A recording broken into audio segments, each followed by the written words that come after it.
신은 당신을 심판한 적이 없다. 내 존재의 주 하나님으로부터 당신 존재의 주 하나님에게 경배합니다. 나의 사랑하는 신이여, 나를 창조하고 나에게 생명을 부여한 분이여, 알을 향한 내 안의 열정을 깨우소서. 내 힘을 되돌려 주소서. 위하여 깨달음을 향한 여정 그 길이 구현되도록 소빗 인생을 위하여. 오늘 기분이 어떠하신가? 오늘 그대들은 여기에 왜 다시 왔는가? 이유에 대해서 한번 말해보라. 어젯밤에 몇몇 사람들 하는 말을 들었다. 입문자들의 대화였다. 그들은 대화를 통해 무슨 말을 하고 어떤 생각을 하는지 얘기를 했다. 나는 그것을 들음으로써 그들의 생각을 알았다. 오늘 나는 당신들의 질문에 대답하려고 한다. 나는 화가 난 것이 아니다. 두 그룹의 사람들이 나의 언행에 대해 논했다. 내 행동이 성난 것으로 보일 수도 있다. 나는 성난 게 아니다. 나는 강조해서 말한 것뿐이다. 나와 함께 있는 것이 화가 난다면 그러지 말라.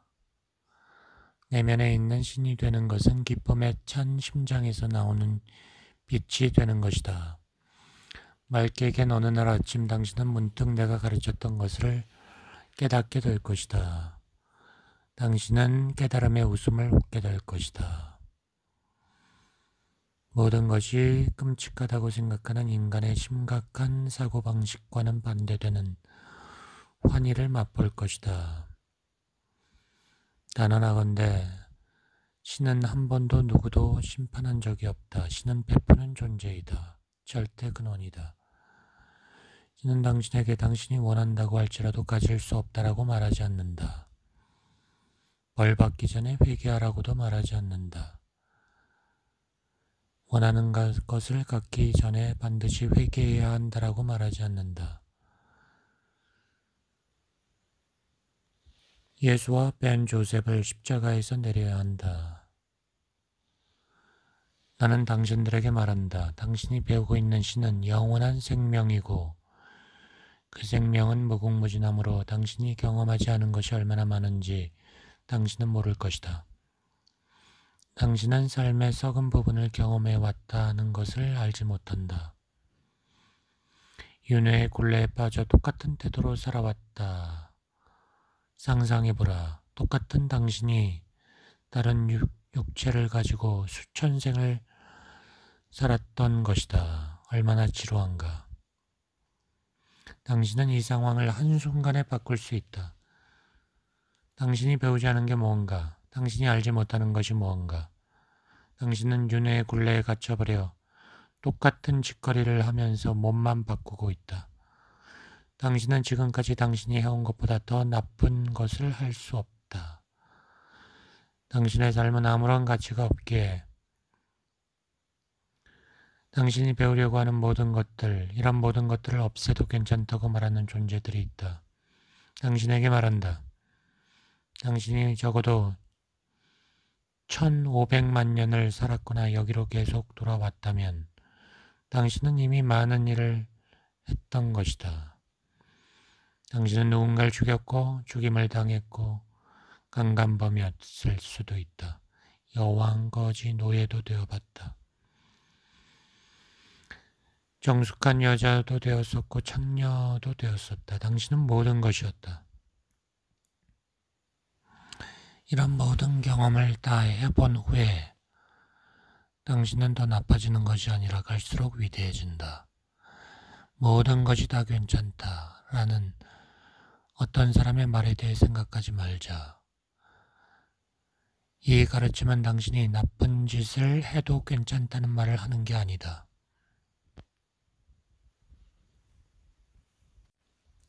당신은 이미 충분히 나쁜 사람이었다. 이 가르침은 당신 자신이 그렇다는 것을 알고 남은 삶을 어떻게 살 것인가에 대해서 말하는 것이다. 당신은 지금처럼 새로운 일은 하지 않은 채 그렇게 살 것인가? 그렇게 자신을 온전히 사랑하지 못한 채 당신 자신을 만나는 그 순간에도 당신은 도망칠 것인가? 지식은 우리에게 희망을 준다. 앞으로 남은 생을 어떻게 살아갈 것인가? 뭘 할 것인가? 일만 할 것인가? 억눌린 채로 살아갈 것인가? 남에게 의지하고 살 것인가? 슬픔에 젖어 살 것인가? 뭘 할 것인가? 자식을 낳고 그 자식들이 태어난 것을 후회하도록 할 것인가? 어느 마스터가 말했듯이 가르침은 우리에게 희망을 준다. 가르침은 우리의 무지를 깨우칠 수 있는 지식을 주기 때문이다. 미신은 무지로부터 나온다는 것을 모르는가?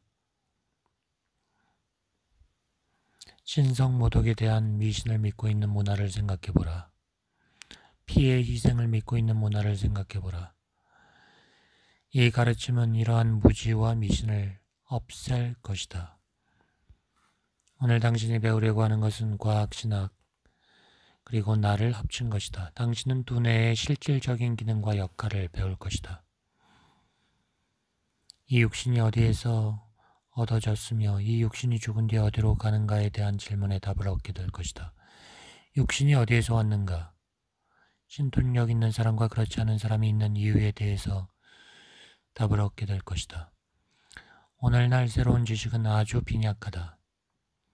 사람들이 모든 것을 알고 자각하면 정부는 존속할 수 없기 때문이다. 사람들이 현실을 창조하는 힘을 가지면 상업주의는 사라질 것이기 때문이다. 그래서 이 사회에는 인간 내면에 존재하는 신성을 말살하는 음모가 존재하는 것이다. 모든 사람들이 같은 생각을 하고 같은 제품을 사게 만들도록 하는 것이다. 모든 사람이 똑같으면 통제하기가 쉬워지기 때문이다. 개성이 강해지면 예측하기가 힘들어지는 것이다. 국가기관은 정부는 모든 사람들이 동의할 때만 권력으로 존재할 수 있다. 그러나 당신 그리고 미국인들 모두가 그리스도처럼 깨닫는다면 어떻게 되겠는가? 국가 채무가 있겠는가? 의료보험제도가 존속하겠는가? 정권을 계속 유지하려고 하는 사람들에게 미신과 교리를 배척하는 것이 유리하지 않다. 그런 것들이 사람들을 분열시키고 지배하고 그들의 통제하에 놓이게 만들기 때문이다. 이 가르침은 종교가 아니다. 이 가르침은 인간의 두뇌와 영성체, 진화의 차원에 관한 지식 전달이다. 오늘 이 가르침은 당신의 삶을 바꿀 수 있는 모든 것들이 당신 내면에 이미 존재한다고 말한다. 어느 누군가가 당신을 바꾸는 것이 아니다. 당신은 잊혀진 신이다. 그 사실을 잊어버렸을지라도 당신은 여전히 신이다. 당신은 신이 되어 미지의 것을 깨달아야 하는 책임이 있다. 자유의지가 있다. 당신이 오늘 모든 것을 배운 후 그것을 사용하건 말건 그건 당신의 자유의지이다.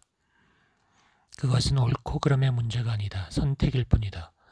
그러나 지식은 우리를 두려움으로부터 자유롭게 만들어 갑자기 예측 불가능했던 미래를 예측 가능하게 한다. 이제 우리는 내가 화나지 않았으며 신도 화나지 않았다는 것을 안다. 내가 왜 이런 식으로 말할까? 그렇게 하지 않을 이유도 없지 않은가? 왜 안 되는가? 또 내가 성대에 맞게 반응하는데 왜 안 되는가? 사람들의 또 다른 질문은 내가 무척 큰 소리로 말한다는 것이다. 내 목소리가 원래 그렇다. 나는 나이다. 그리고 예수 그리스도의 목소리도 아주 컸다. 진리는 이론의 실행이다. 또 다른 질문이 있다. 당신은 오늘 여기 다시 올 것인가에 대한 확신이 없었다. 왜냐하면 내가 말하는 것들이 진리인지 아닌지 모르기 때문이다. 진리에 대해 내가 뭐라고 말했는가? 내가 당신에게 말한 어떤 것도 진리가 아니다.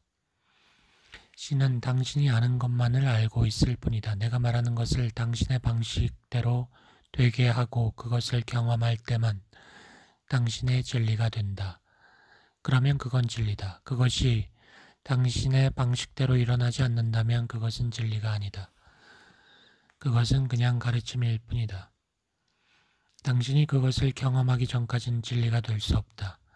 그리고 의심하는 마음에 맞서기 위해 당신은 많은 진리를 필요로 한다. 많은 진리를 필요로 한다. 자신을 치유할 힘이 있다고 아무리 말해도 그걸 믿지 않는다면 소용이 없다.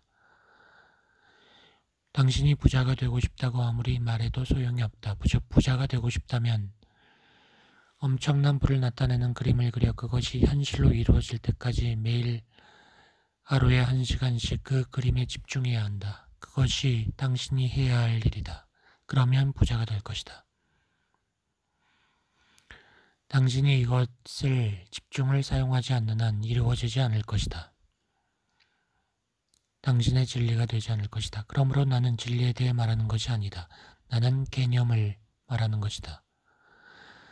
그것은 나에게는 진리였으며 내가 알고 있는 것을 당신에게 전달하기 위해 내가 나타난 것이다. 나에 대한 당신의 믿음이 중요한가? 나를 믿을 필요가 없다. 당신에게 요구되는 것은 당신 자신을 믿는 것이다. 그리고 나를 이용하라. 나를 불쏘시개로 이용하라. 내가 하는 말을 들어라. 그리고 당신에게 맞는 것만 선택해 결정하라. 내가 가르치는 모든 걸 사용할 필요는 없다. 정말 내가 이것을 간절하게 원한다면 나는 그것을 이룰 것이다 라고 말하라. 완벽한 믿음은 순식간에 일어난다. 완전한 치유, 회복은 순식간에 일어난다. 그게 시간이 걸리는 이유가 무엇인가? 의심과 불안이 있기 때문이다. 의심과 불안을 없앨 수 있다면 모든 게 단박에 구현된다. 당신은 1차원에 있다. 이 타임라인에서는 무언가를 구현하는 데 오랜 시간이 걸린다. 당신 육체가 1차원에 있고 의식은 7차원에 있다면 어떻게 될까? 당신이 7차원에 있는 존재들과 같은 믿음을 가지고 있다면 어떻게 되겠는가? 우리는 그들을 마스터라 부른다. 그들은 육체를 가지고 있지만 의식과 에너지는 7차원에 있다. 그들의 육체는 여기 있지만 의식은 7차원에 있어 그들이 뭔가 말을 하면 구현된다. 당신이 1차원에 머물면서 먹고 마시는 것에만 빠져 있다면 당신이 원하는 것이 일어나는데 오랜 시간이 걸린다. 당신들 대부분이 너무 성급하여 제로포인트와 하나가 되는 것에는 전혀 시간을 보내지 않고 꿈을 꾸고만 있는 상태로 있다. 그래서 당신은 계속 1차원에 머무는 것이다. 그렇다면 그것은 어느 방향으로 흐르겠는가? 그것은 미래와 반대 방향인 과거로 흘러간다. 그렇기 때문에 오랜 시간이 걸리는 것이다. 학교에 다니는 학생 중에 자신이 원하는 것을 이루지 못한 사람들이 있다. 왜 그런가? 그들이 구현한 것들이 1차원이 아니라 4차원 이상에 머물러 있기 때문이다. 그들은 다른 면에서는 훌륭하다. 그들은 어떤 가르침에 대해서는 완전히 이해해서 그것들을 육체로부터 4차원까지 끌어올린다. 그러한 이해력을 가지고 무언가에 집중하면 단박에 구현할 수 있다. 그들은 그들의 의식을 여기 1, 2, 3차원으로부터 여기 4차원 이상까지 진화시켜 왔다. 그들의 마음은 4차원에서 발전해 가고 있다. 하지만 그들의 마음 모두 그곳에 있는 것은 아니다. 많은 부분이 낮은 차원에 머물러 있다. 무에서 유를 창조할 수 있는 사람이 있겠지만 그들에게 자신을 치유하라고 하면 어떤 일이 일어나겠는가? 당신들은 무에서 유를 창조할 수 있는 사람들에게 감동하여 그들을 만나길 원할 것이다. 하지만 내가 그들에게 저 사람을 치유하라고 말한다면 어떻게 될까? 그들의 수용 능력은 4차원에서 1차원으로 떨어질 것이다. 왜인가? 그들은 어떤 것은 받아들이지만 다른 어떤 것은 받아들이지 못하기 때문이다. 그들은 그들 자신이 받아들일 수 있는 것들은 구현할 수 있지만 그렇지 않은 것들은 구현하지 못한다. 당신은 어떤가? 당신도 마찬가지다. 나는 오늘 당신에게 모든 지식을 전달할 것이다. 그럼 당신은 눈에 대해 많은 것을 알게 될 것이다. 어느 누구도 알지 못하는 7개의 몸에 대해서도 알게 될 것이다. 그리고 당신은 훈련하는 것을 배우고 이것을 떠날 것이다. 그 후 당신은 원하는 것 3가지와 바꾸고 싶은 것 3가지를 이룰 것이다. 만약 당신이 자신을 절대적으로 받아들일 수 있는 상태로 끌어올린다면 원하는 것을 단박에 이룰 것이다. 여기를 떠나는 날부터 모든 것들이 무너지고 엉망진창이 되기 시작할 것이다. 당신의 현재를 묶어주고 유지하는 끈끈이는 에너지와 당신의 집중력이기 때문이다. 당신이 초점을 바꾸면 그것으로부터 집중력이 떨어져 모든 에너지가 흩어진다. 대인관계가 변한다. 이러한 일들이 일어날 수 있다는 것을 예상하라. 왜 그런가? 많은 것들이 망가지는 걸 보는 순간 바로 그것에 대한 태도를 바꾸었다는 것이 증명되기 때문이다. 당신이 그것에 대한 태도를 바꾸는 순간 그것은 떨어진다. 떨어져 나간다. 모든 것들이 허물어진다. 당신이 여기에서 같은 태도를 고집한다면 이전과 같이 그대로 유지될 것이다. 그것이 당신을 병들게 한 에너지다. 만약 당신이 무분별한 삶을 믿고 그대로 산다면 그것이 당신의 건강을 해치는 것이라는 경고를 듣는다 해도 당신은 머물게 될 것이다. 반면에 파괴를 일으켰던 에너지에 대해 초점을 바꾸는 그 순간 에너지는 파괴를 하지 않게 될 것이다. 마음이 바뀌면 에너지는 흩어지고 건강의 에너지로 다시 모이게 된다. 나는 러너들을 좋아한다. 많은 사람들이 원하는 만큼 러너를 보내지는 않지만 당신이 여기에서 배운 내용들을 모두 가르칠 수 있는 러너들을 보낼 것이다. 그들을 축복하라. 누군가가 당신에게 호통칠 때 그들이 하는 말들이 사실이라는 것을 깨달으면 웃으며 그들을 안아주라. 그들이 러너이다. 그들을 밀치지 마라. 당신의 말이 맞아. 일깨워줘서 고마워. 라고 말한다면 당신의 적은 어떻게 반응하겠는가? 적을 안아준다면 그들은 당신에게 적개심을 더 이상 갖지 않을 것이다. 그들의 무례함에 감사해야 한다면 적이 없어질 것이다. 자, 우리가 오늘 배우려고 하는 가르침에 대해 세심한 주의를 기울여라. 제6장 오라장, 인간의 육체를 감싸는 에너지 밴드. 오라장이란 말을 들어본 사람이 있는가? 오라를 찢을 수 있다고 믿는 사람들이 있는가? 그렇게 믿는 사람들이 있는가? 어떻게 에너지를 찢을 수 있는가? 어떻게 생각을 찢을 수 있는가? 오라는 에너지 밴드를 일컫는 형이상학적 용어이다. 그것은 두 겹으로 이루어져 있다. 인간의 주위를 감싸고 있다.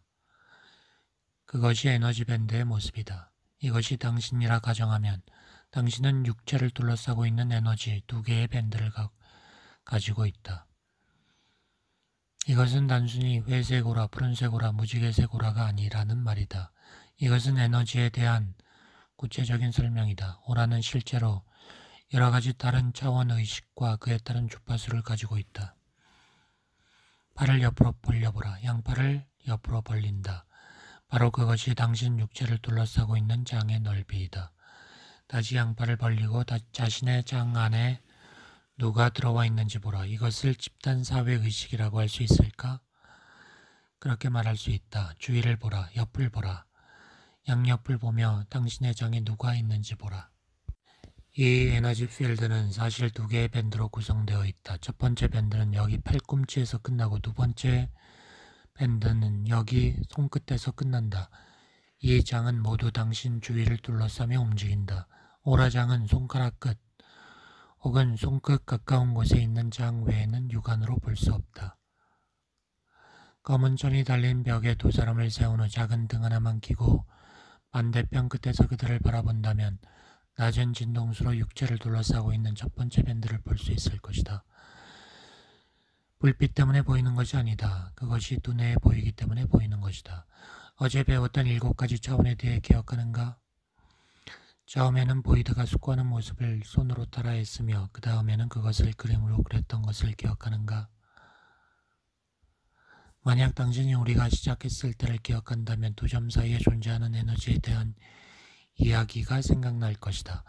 우리는 그것을 시간이라고 말했다. 우리가 에너지를 다음 차원으로 끌어내려 느리게 한다면 어떤 일이 일어나는가? 우리가 에너지를 이 시간의 장 6차원으로 끌어내리면 그 에너지에 어떤 일이 일어나는지 말해보라. 에너지를 밑으로 끌어내려 느리게 한다면 그것은 이런 모양으로 감길 것이다. 파동처럼 움직이는 그 에너지의 모습을 뱀처럼 움직인다고 말한다. 만일 우리가 모든 원자핵을 여기에서 시작하여 제일 밑으로 끌어당기면 과학은 생명에 대하여 무척 당황해 할 것이다.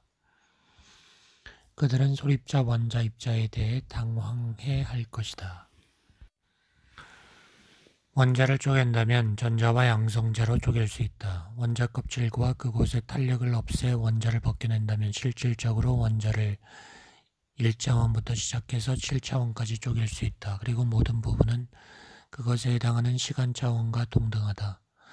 과학은 생명을 미세한 것으로부터 시작하여 큰 것을 이해하지 않고 큰 것으로부터 시작하여 미세한 것을 이해하려고 한다. 여기 이 칠판이나 당신의 육체를 포함한 모든 물질들은 원자로 구성되어 있다. 만약 당신이 원자들을 형제로 똘똘 뭉치게 하여 연결시킨다면 이러한 원자들은 거친 물질을 창조한다. 거친 물질은 분자를 만든다. 분자는 세포 조직을 만든다. 그래서 당신의 몸에서 아주 작은 세포를 태어난다고 하더라도 아원자에 비하면 그것은 여전히 거대하다. 그게 뭘 의미하는가? 이는 모든 생명이 의식과 에너지가 입자의 형태로 연결되어 형성되었다는 것을 말하는 것이다. 과학은 이러한 입자들이 어떻게 형성되었는가를 알려고 한다. 하나의 원자가 어떻게 다른 원자와 결합하여 존재를 공유할 수 있을까? 그들은 어떻게 그것을 알 수 있을까? 다시 말해 원자의 배후에 어떤 지성이 있는 것일까? 당신의 육체 또한 원자로 만들어졌는데 당신이 입고 있는 옷과 피부는 왜 다르게 느껴지는 것일까? 모든 원자는 의식에 따라 다른 원자와 관계를 형성한다. 의식이 바로 그들을 함께 묶어주는 양식이다. 에너지는 움직이는 의식이라는 것을 기억하라. 에너지가 있다면 거기에는 의식이라 불리는 장이 존재한다. 그래서 모든 원자와 원자의 궤도까지, 즉 원자를 구성하는 모든 부분은 마음을 가지고 있다. 이렇듯 모든 원자 구조는 마음을 가지고 있다. 하나의 원자를 만들기 위해 전체 피라미드가 필요하고 원자장을 연결시키기 위해 시간과 마음이 필요하다. 이 세상에 있는 모든 것들은 그렇게 설명이 된다. 우리는 모두 자유로운 형태의 에너지를 가지고 있다. 우리는 초월적 지성을 가지고 있고 하나의 생각에 집중하면 그것은 하나의 생각체가 되고 그 생각체는 에너지의 주군이 된다. 그리고 에너지는 변화하여 관계를 형성하고 생각의 패턴을 채우기 위해 연결된다. 모든 나무, 곤충, 모래알들은 초월적 지성으로부터 나온 것이다. 모든 모래라는 입자라는 형태로 된 연결된 에너지이지만 그것을 결속시키는 것은 마음이다. 마음이 원자장에서 입자들을 연결시킨다. 입자가 자신을 스스로 끌어당기게 되는 것이다. 스와 벤 조셉의 기적. 거대한 것들은 눈에 보이지 않는 것들로 만들어졌다. 눈에 보이는 것들은 보이지 않는 것들로 만들어졌다. 눈에 보이는 것들을 바로잡기 위해 이런 것들을 잘라버리라는 것이 아니다. 우리 삶 밖으로 모래를 쓸어버리라는 것이 아니다. 큰 구조에 맞춰 우리의 마음을 바꾸는 것을 말하고 있는 것이다. 그러면 큰 구조는 무너지고 그것은 새로운 형태를 취하기 위해 새로운 관계로 다시 연결된다. 다른 차원들은 어디에 있는가? 이 빠른 시간들은 어디에 있을까? 예수와 벤 조셉이 그리스도가 되었을 때 그가 행한 일은 7차원의 흐름 속에 사는 것이었다. 그의 육체는 1차원의 시간 흐름 속에 있는 모든 입자들로 구성되었다. 그는 그의 의식과 마음을 7차원인 이곳까지 끌어올리는 데 생을 보냈다. 그리하여 그는 7차원의 왕국에 흐르는 마음과 6차원의 왕국에 흐르는 의식을 불러일으킬 수 있었다. 그는 그 의식을 자신의 3차원적인 분야로 받아들일 수 있었기에 3차원적인 사람처럼 생각하는 대신 6차원적인 신처럼 사고했다. 바로 여기 6차원의 왕국, 이 천국은 1차원의 천국과 달라 보인다. 왜 그럴까? 그곳에는 상상할 수조차 없는 생명체들이 있는데 당신은 그것을 떠올릴 참고 기준이 없기 때문이다. 당신이 상상할 수 있는 유일한 것은 1차원에 있는 것뿐이다. 6차원의 왕국과 그것의 신비함, 무한함, 영원함을 창조한 마음은 이 존재가 여기 1차원에서 발전시킨 것과 똑같은 마음이다.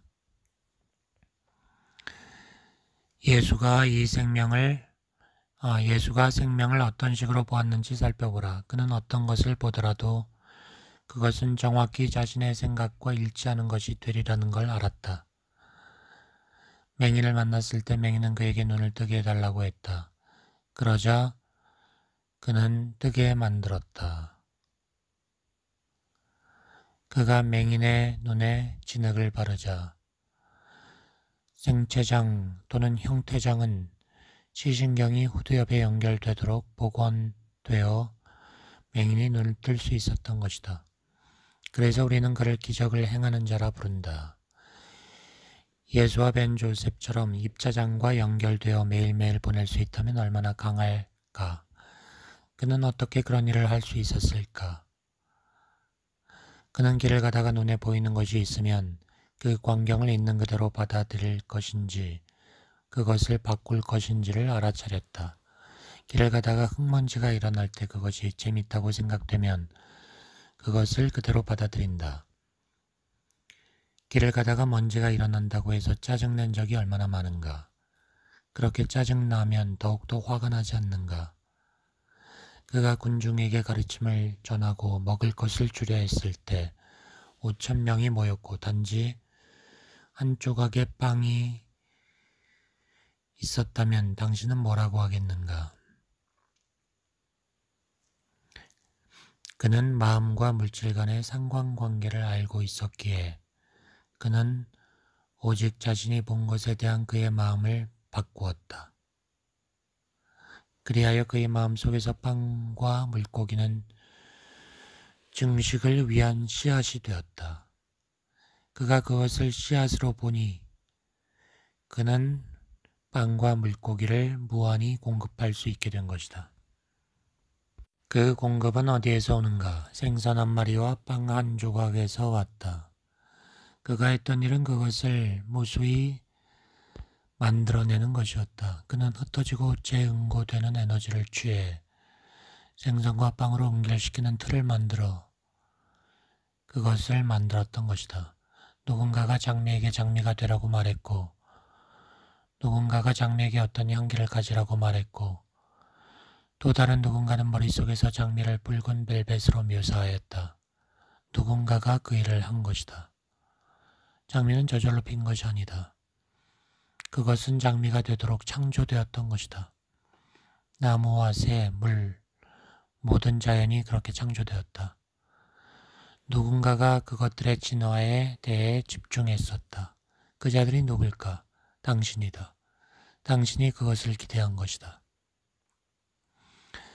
예수와 벤 조셉은 6차원까지 도달한 마스터였다. 그는 마스터였을 뿐 그리스도가 된 적은 없었다. 그의 역할은 어려운 일이지만 그의 마음으로 현실과 맞서는 것이었다. 당신의 생각이 당신 주위에 있는 모든 생명에게 영향을 미친다고 말한다면 그리고 잠시 멈추고 그것에 대해 숙고한다면 당신의 생각으로 인하여 삶이 어떻게 고정되는지 알 수 있을 것이다. 도시로 가기 위해 차를 몰면서 도시가 나올 것이라는 예상을 하면 곧 도시가 나타난다. 거지를 볼 것이라고 예상하면 거지가 나타난다. 그것이 사실이고 당신에게 그런 힘이 있다.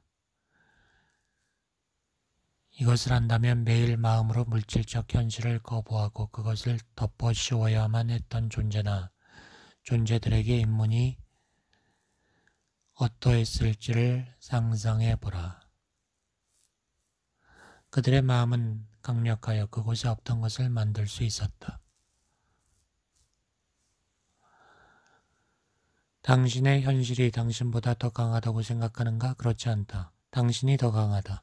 그러나 당신의 에너지는 어디 있는가? 당신의 에너지는 삶에서 당신이 받아들인 평범한 것들에 있다. 당신은 질병을 받아들이고 걱정을 받아들이고 자기의 한계를 받아들인다. 그리고 당신들은 그것들을 받아들이기 때문에 그것들을 동결시키고 그 에너지를 하나의 관계에 가두어 버린다. 그따위 짓들을 당신은 하고 있는 것이다. 당신은 신이다. 그럼에도 당신은 그따위 일을 하고 있다. 그러나 매일 아침에 일어나 당신이 처한 현실을 거부하고 평범했던 일들을 놀랄만한 일들로 바꾼다고 상상해보라. 그 다음날 일어나면 몇 가지는 변하겠지만 모든 게 변한 것은 아닐 것이다. 그렇다고 이전으로 돌아가 지루한 현실을 받아들일 것인가? 아니면 어떤 생명체든 어떤 상황의 에너지장이든 받아들여서 순식간에 변화시킬 수 있는 강력한 마음을 창조할 것인가? 그러기 위해 뭐가 필요한가? 그것은 눈에 보이는 것에 대해 집중하는 것이 아니라 당신이 보기를 원하는 것에 대해 집중하는 것이다. 양자역학에서의 관찰자 효과. 양자역학은 숭고한 과학이다. 이 학문은 과학계에서 지지를 받아 입지를 넓혀가고 있다. 뉴턴의 현실장과 양자역학의 다른 점은 양자역학에서는 과학자들이 경험했듯 입자가 어떻게 될 것이라고 생각하면 그렇게 된다는 것이다. 그래서 과학자들은 입자의 행동이 절대적으로 관찰자에게 달렸음을 이해하게 된 것이다. 빛에 대한 이중 슬릿 실험이 바로 그것이다. 과학은 이것을 관찰자 효과라고 한다. 이에 따르는 많은 것들을 이해하기 시작했는데 이것은 제로 포인트와 거울로 의식을 이해하는 데 중요하다. 그들이 수소 원자와 그 주위의 전자에 대하여 내렸던 결론은 공존하고 있는 전자들이 언제나 궤도 안에 있다는 것이다. 왜냐하면 그들이 이것에 대해 연구했을 때 전자가 원자 핵 주위에 다양한 궤적을 그리는 것을 보았기 때문이다.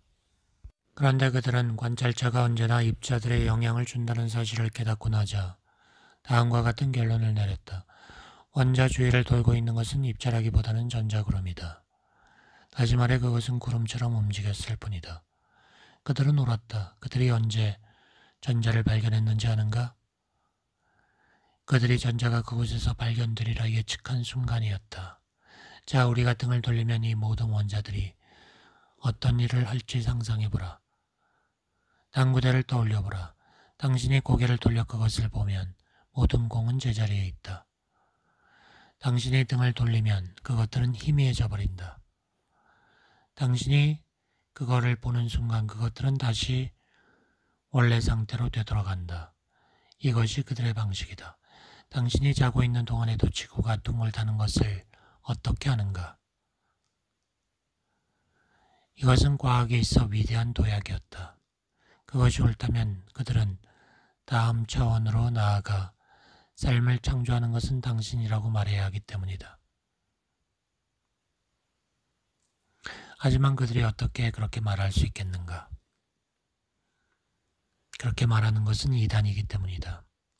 하지만 그것은 진실이다. 하지만 대부분의 사람들은 형상에 매달리고 있다. 그것이 어떤 법인지 아는가? 당신은 형상에 복종해야 하고 그 형상을 부수는 것은 법에 어긋나는 일이라고 그 법은 말한다. 당신은 합의된 몇 가지 법에 의해 움직이고 있다. 당신은 그런 방식에 동의하고 있다. 몇 명이나 이해하는가? 만약 당신들이 이 장들에 영향을 미치고 있다면 무엇으로 그렇게 하는 것일까? 예수가 자신의 마음을 높은 상태로 끌어올린 후 그 상태를 유지했을 때 그는 이 세상에 속한 것이 아니라 이 세상에 머물렀던 것이다. 그의 영적 자아는 6차원에서부터 나온 반면 그의 육체는 1차원에 머무르고 있었다. 그래서 그가 6차원에 이를 때까지는 죽을 수 없었던 것이다. 그것이 최후의 시험이었다. 그는 마지막 인문으로서 죽는 것에 동의해야 했던 것이다.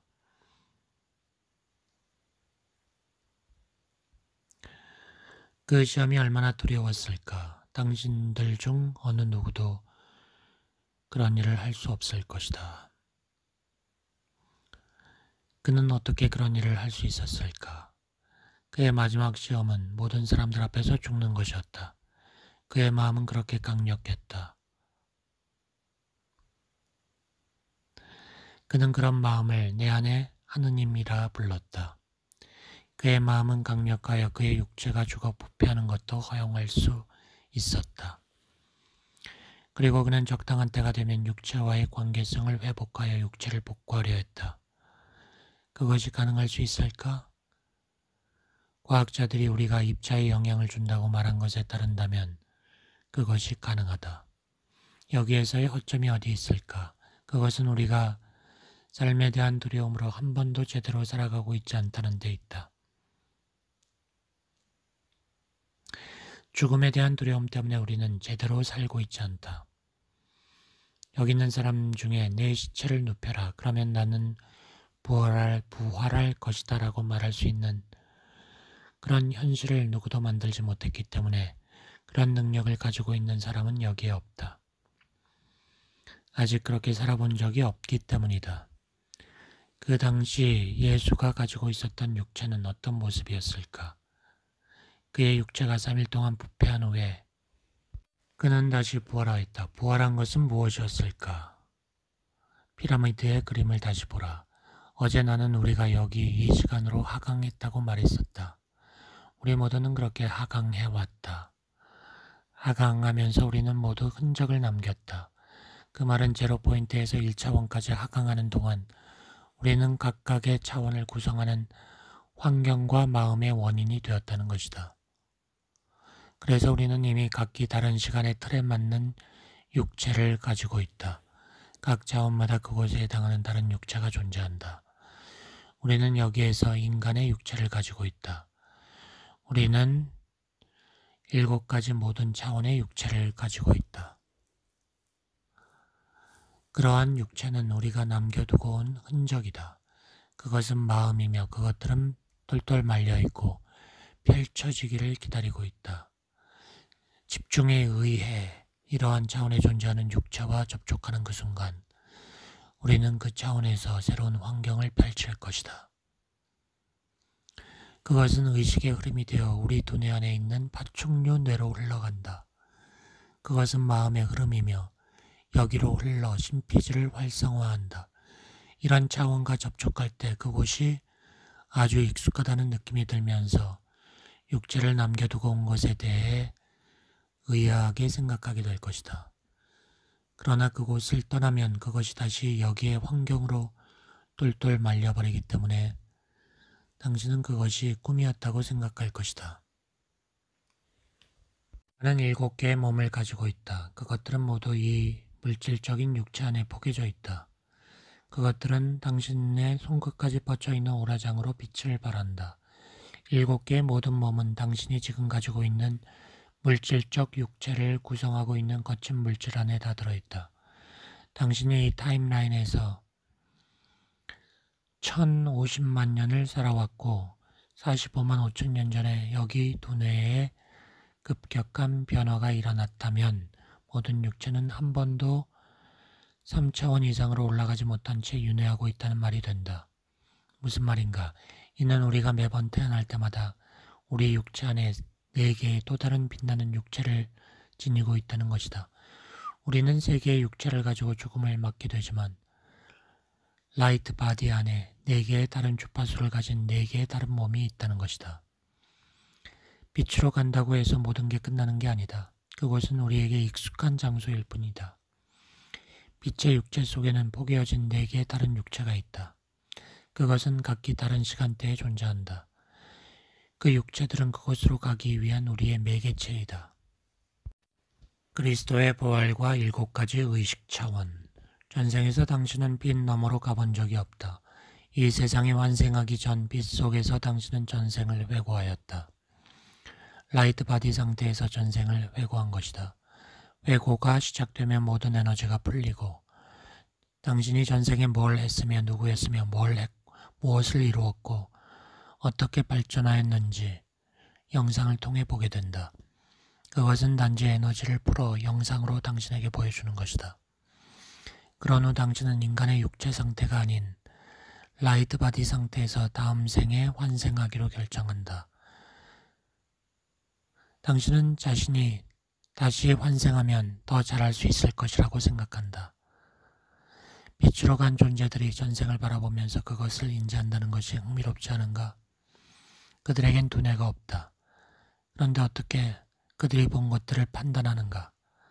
그들도 두뇌가 있기 때문이다. 그 두뇌는 무엇인가? 그것은 그 당시 그들이 거하고 있던 육체와 동등한 두뇌이다. 죽으면 당신은 즉시 적외선 차원으로 이동한다. 그것은 심령 영역이다. 그곳으로부터 한 줄기 빛이 나타나고 당신은 그 빛을 따라가면 실질적으로 적외선 영역의 낮은 곳에서 높은 곳으로 이동하게 되는 것이다. 그러면 당신은 빛을 만난다. 그 빛은 누구인가? 당신이다. 그곳에서 당신은 모든 것을 보게 된다. 그곳에서 당신의 물질적 생을 결정하는 동안에도 빛에 들어있는 4개의 다른 잠재적 삶 혹은 육체들이 존재한다.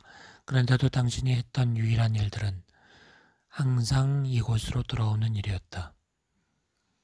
그렇게 당신은 상위의 실들, 즉 4개의 다른 육체들을 바꾸지 않았다. 우리는 그것들을 감추어진 것들이라 부른다. 우리는 매번 라이트 바디를 바꾼다. 라이트 바디는 당신이 지금 입고 있는 물질적 육체와 비슷한데 좀 더 건강할 뿐이다. 라이트 바디는 왜 육체와 비슷한 모습을 하고 있는가? 왜냐하면 마음이 육체에게 지금과 같은 모습이 되라고 하여 그것을 빛의 장으로 둘러싸지 않는 한 지금의 모습을 가질 수 없기 때문이다. 그리하여 우리는 매번 라이트 바디, 적외선 육체, 물질적 육체를 사용한다. 그러나 상위 4개의 영역에 있는 감추어진 육체는 사용하지 않는다. 이러한 모든 육체들은 당신 안에 존재하며 당신을 둘러싸고 있다. 당신의 손을 보면서 우리가 다루었던 원자장에 대해 생각한다면 원자 한 개로부터 방출되는 빛은 이러한 육체 중에 하나에서 방출되는 빛과 같은 것이다. 손을 구성하고 있는 모든 원자는 7개의 시간 차원의 합성체인 것이다. 그래서 손은 7개 차원이 이 물질로 응결되어 나타난 결과물인 것이다. 그런데 우리가 그 현실을 받아들이지 않는다면 어떻게 되는가? 지금 현재 자신의 모습을 부인하고 다른 모습이 되기를 원한다면 가능할까? 가능하다. 양자역학은 이러한 일이 전자에게만 적용되고 당신에게 적용되지 않는다고 말하지 않았다. 당신의 몸을 둘러싸고 있는 이 장 안에 7개의 육체가 들어있으며 그것들은 각각 당신 자신의 세포 안에 숨겨져 있다. 세포가 죽으면 먼저 육체 하나를 포기한다. 그것은 적외선에 있는 육체이다. 적외선 육체 안에는 높은 차원에 있는 모든 육체가 들어있는데 당신은 그것들을 하나하나 버린다. 그렇다면 상위 4개의 육체는 예수가 그리스도가 된 것과 무슨 상관이 있을까? 그는 위에 있는 신의 왕국과 접촉할 수 있음을 증명해야 했다. 그는 기적과 가르침을 통해 그것들을 증명했다. 모두가 두려워하는 것은 죽음이다. 당시 헬레니즘을 따르던 유대인들은 윤회 사상을 믿었던 유일한 민족이었다. 아브라함을 따르던 유대인들은 윤회 사상을 믿지 않았다. 그들은 지옥이 있다고 믿었는데 그것을 두려워했다. 지옥이란 말은 얕은 무덤을 일컬은 말이었다. 그들이 죽어서 얕은 무덤에 묻힌다면 사지가 잘려나갈 수도 있다고 믿었다. 예수는 그 당시 사람들에게 죽음 후에 삶이 있음을 보여주어야만 했다. 이를 위해 그는 자기의 생명을 희생해야 했다. 그래서 그는 바로 첫 번째 실과 두 번째 실에 있는 의식을 빼내야 했다. 그리고 자기 자신의 육체가 죽도록 내버려두고 7번째 실까지 다른 모든 육체를 계속 펼치면서 올라왔다. 그리고 말했다. 나와 아버지는 하나다. 그리고 다음과 같이 말했다. 나의 마음은 이 끔찍한 시대의 다윗의 집으로부터 온 것이 아니다. 나의 마음은 내 안에 존재하는 나의 아버지다. 이렇듯 최초의 마음을 선언하고 나서 그는 모든 육체를 벗어야만 했다. 심지어 라이트 바디까지 말이다. 그는 라이트 바디를 벗고 블루 바디로 현현해야 했다. 그는 블루 바디를 벗고 골든 바디로 현년해야 했다. 그는 골든 바디를 벗고 로즈 바디로 현년해야 했다. 그리고 그는 무한 미지로 가야 했다. 그는 그곳에 갔다. 이 일을 해내고 나서야 그는 불멸의 존재가 된 것이다. 그가 육체를 부활시켜 생명을 불어넣은 곳은 바로 여기 7번 차원이었다. 7차원이었다. 그가 불어넣은 것은 영원한 생명이었다. 여기에 있는 그의 육체는 거의 빛의 속도로 진동하였다. 그리고 사람들과 소통하면서 가르침을 전달하기 위해 자기의 진동수를 낮추었다. 신은 인간이 되었다. 그는 자신의 육체를 끌어올려 그것의 물질을 재구성하였지만 신의 영역에서 재구성하였기 때문에 빨리 진동했다. 그가 떠났을 때 그는 어디로 갔을까? 그는 계속 진동수를 높여나갔다.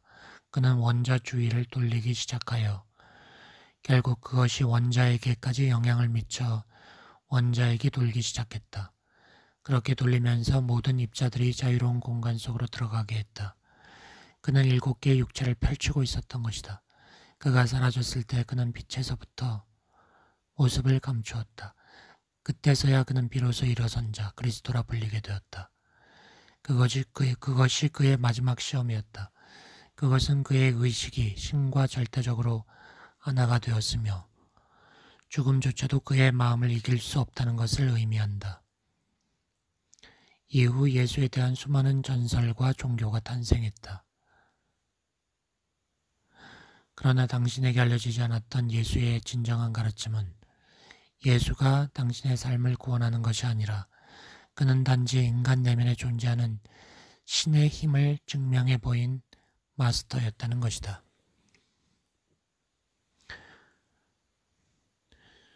어느 누구든 메시지를 들을 수 있는 귀를 가졌다면 그가 인간의 영이 영원으로 변화될 수 있음을 보여주었다는 것을 이해할 것이다.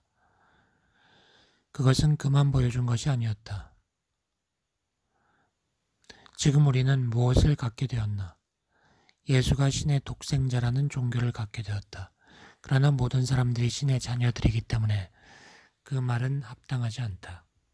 그리고 그는 당신을 구원할 수 없다. 만약 그렇게 할 수 있었다면 그는 이미 1세기쯤에 그리했을 것이다. 그의 메시지는 이것이었다. 그런데 그는 어째서 자신의 제자들에게 이것을 가르치지 않았을까? 그들은 보통 사람들이었기 때문이다. 그들은 그저 당신들과 같은 사람이었다. 그래서 그가 가르칠 수가 없었던 것이다. 그는 단지 우화를 통해 그리고 스스로 행동으로 보여줌으로써 가르칠 수밖에 없었다. 그는 말했다. 믿음을 가져라. 눈이 당신에게 거짓말을 한다면 눈을 뽑아라. 당신을 믿는데 당신의 팔이 믿지 못한다면 팔을 잘라라. 이 말은 육체가 무엇을 하건 그것이 진리가 아니라는 것을 비유적으로 말한 것이다.